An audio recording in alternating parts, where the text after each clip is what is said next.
ورحمة الله وبركاته سو نقدنا كسنو حيسلا وأودجي قروين وبرتن صوف فديا فيديو كان هدوك سو قالوا سي شير كري أصحاب هذا لو ذاك هذا يقول سبتاين سبسكرايب تابعوا فكر كاغونا مين كومنتي كاي سو لايك تنو بلاش وقت كستي ساعات كستو فيديو كان سو قالنا حقولي وقت كا وا كوعنا انت مركان كيمادو كل أودجي قروين وبرتن صوف فريستيك ما حد سليدين ورطلو محوري حيا بلا يوري حيا مالانتا ملاح كل كوجاي ماشي هاد شو كتاب فريسان إسكن فريسو وربحين حساسيا قوضاء أو حق يمريكان كأه أنا حنشعر عيورتها لأن يرضى يوروب يوروبكا يوحى كل واي وقت سعيد واي كمنا الله طلعنا كمنا حرن إن حرن وشيء هدي وحير هيستوقف وين شوف لك إسكسر هذا ولو تصعد كصبر وكل مركب ورا صبر horta intaasaan aan mar walba dhalinyarta Yurub joogo ku dhiirigeliyaa haddana aan leeyahay kuwada niyaad aad waxaan soo baxa laakiin dhalinyarada kale ee sidiisanada ah ee Yurub iska dhex joogo waxaan leeyahay war kuwinaaso aanu lama hadlaynayo ragga waqtigii waayuhu la degay baan la hadlayaa inta markaan ka yimaado dhalinyaradii social media aan ka ahayd soo baxay wariyada meeshii Mareykanku wuxuu noqday soo gal oo maxaad haysaa buu noqday jeebka gacanta geli oo soo baxun bay noqotay basheekadii kadibna wala imanayaaba war meeshii soo Yurub noqotay ma meeshii America ahayd Yurub bay noqotay ba qofkii wax yar haystayba soo boodayaba hadda Abdullah Roy ayaa ugu dambeeyay qof social media aan ka ah oo Mareykanka soo aga dhigtay oo soo galay maalimii ka horreeyna waxaad ogeydeen inay malyuumaanku ay soo gashay oo joogto hadda dhalinyaro kala badan oo aanayna hadda maalimo dhow indhihiinu way qaban doonaan oo goormo hebel baxay baad oran doontaan ninkii CK yaa meel ku haya ninkii CK yaa meel ku haya oo og inaba oga laakiin maalin dhow waxaan cadaan doontaa rag badan oo social media aad uga daawan jirteen in ay Mareykan ay soo galaan haddaba waxa isweydiin mudan intaan hawlahayga aan guud galin dawladda Canada iyo dawladda Mareykanka wada hadal bashir 20 bisha dhex maray go'aamadoodii ugu waaweyn ee ka soo baxayna waxay noqdeen qof Mareykanka sharci uu diiday oo intuu baxo Canada gala Canaduna ina aqbali doonin oo dib u soo celin doonto kuwii Canada ay diiday ee sharciga ay u diidayna in Mareykan hadday imaadaan ay Mareykanku dib u celin doonaan go'aamadaas ay soo saareen hadda markaa xaaladdu waa jiq qofkii Mareykanka soo gala ee wax loo diido inuu meeshiisa boorisiin ka dhigtay noqonaysa una Canada u bixin haddii Canada uu baxo waxay noqonaysaa in dib loo soo celiyo marka waxyaalaha sharciga la isugu diidaan nagala hadlaya taba waayo dhalinyarada Soomaaliya ka imanaysa badankooda qaarkood waxba ma oga dadka qaarkoodna waxba uma sheegayaan والله أقسم بالله وحنا شيء ومهم سن يقفك نعم وحكوها لكرو وإنه انترفيوجيسا وأتكيو وفيرست وان هدي أتشر الربطو وإن الانترفيو لقا قاضي عمر ريسن كأتشيغن سوقتك وريسن لقوقن إكرو النقضو هدي انت أنا تشيغن ريسن أدك oo waxaad sheegatay lagu qanci waayo waxaad sheegatay baa ku dayacay marka hadda waxaan neega digayaa oo inii sheegayaa haddii uu qorshaha Mareykan yahay oo inaad soo baxdo sheekadaadu ama taladaadu ay tahay waa in aad interviewga xaqiisa aad iska dhistaa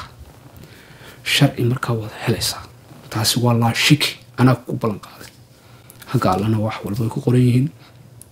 laakiin interviewgaaga baa lagu qanacayaa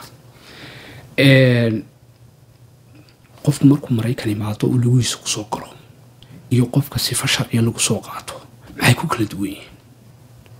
waxay ku kala duwan yihiin qofkan sifa sharci lagu soo qaatay wixiisu already sharciyadiisu waa diyaar social security A94 balasiya iyo kaarka shaqada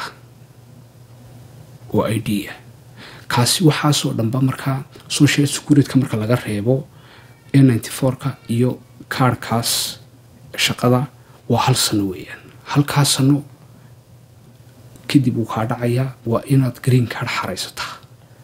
haddii inta halkaas sano aad problem ama dib ama dagaal iyo waxa aad geysatana green cardka hawada lagu cunayaa oo sheekadadu aad bay u xumaanaysaa oo green card goortaad hesho way adkaanaysaa haddii booliisaad saaragtaan haddii lagu xidho intaa halka sana aad haysato kaarhka yara shaqada iyo N94 halka sana aad haysato aad booliisa saaragtaan oo lagu xidho hadhow green cardkaagu heeki buu galayaa oo waxa weeyaan dee qof booliiskii is arkeen baa tahay qof mar la xidhay baa tahay marka cadaymaa lagaa rabaa oo waxa lagu leeyahay sababta lagu xidhay waxya aduu proof dhan waa inaad keentaa waqti dheer bayna kugu qaadanaysaa inaad green card hesho laakiin qofku hadduu iska shaqaysto gurigiisa imaado oo halkaas sano kadibna waxa weeyaan uu ka dhaco green cardka xaraysto 4 sano badhna uu joogo sharci uu xaraysanayaa ka weyn hada taa waa isla fahnaan jecelahay qofkan kale ee hadda lugihiisa ku soo galay ee cidna soo qaadan ee lugihiisa isu keenayna qofkani uu ka duwaya qofka kale waxaa la siinayaa kaarka shaqada oo xaraysanayo waliba jeebkiisa ku xaraysanayo iyo liisanka baabuurka intaas soo helaya hal mar adoo cusub aad booliiska iska aragtaan weligaa ku daba taagnaanaysaa ibtilada meeshan taalaaniga warmaya marka dhalinyarada sharciga la siiyo waa sharci yaro shaqo ah oo ku shaqaysan karaan interviewgooguna uu ka dambeeyaa markaa reasonka ay sheegtaan haddii lagu qanco oo dowladdu ay ku qanacdo qofkaasi waxaas waa kuliya sharci caadi u qaadanaya laakiin dhalinyaradu waxay jac ku dhigtay qofkii uu iska indhabeel weeyaan uu iska soo galaya interviewga hore lagu soo diray haddii la doono qofkii juush waa caymadaya kadibna sharci la'aan ku dhacayso waatan Kanadi uu ku caymadayo Kanadi iyagiina imika waa wada hadleen oo hadduu xagga taga dib loo soo celinaya marka waa waali kala weeyaan marka muhiimadu waa inuu qofku xafidaa interviewga iyo wuxuu sheeganaya wax adag inay noqoto oo macquul oo qofkan ku qanci karo meeshii Mareykanku wuxuu noqday soo gal oo maxaad haysaa buu noqday jeebka gacanta geli oo soo baxun bay noqotay sheekadii kadibna waa la imanayaa war meeshii sawta Yurub noqotay ma meeshii Amerika ahayd Yurub bay noqotay qofkii wax yar haystayba soo boodayaba qofkii uu iska indhabeel weeyaan uu iska soo galaya interviewga hore lagu soo diray haddii la doono qofkii juush waa caymadaya kadibna sharci la'aan ku dhacayso waatan Kanadi uu ku caymadayo Kanadi iyagiina imika waa wada hadleen oo hadduu xagga taga dib loo soo celinaya marka waa waali kala weeyaan marka muhiimadu waa inuu qofku xafidaa interviewga iyo wuxuu sheeganaya wax adag inay noqoto oo macquul oo qofkan ku qanci karo markuu Mareykan imaado oo lugihiisa ku soo galo iyo qofka sifa sharci lagu soo qaato maxay ku kala duwan yihiin waxay ku kala duwan yihiin qofkan sifa sharci lagu soo qaatay wixiisu already sharciyadiisu waa diyaar social security N94 balasiya iyo kaarka shaqada oo ID kaasi waxaas oo dhanba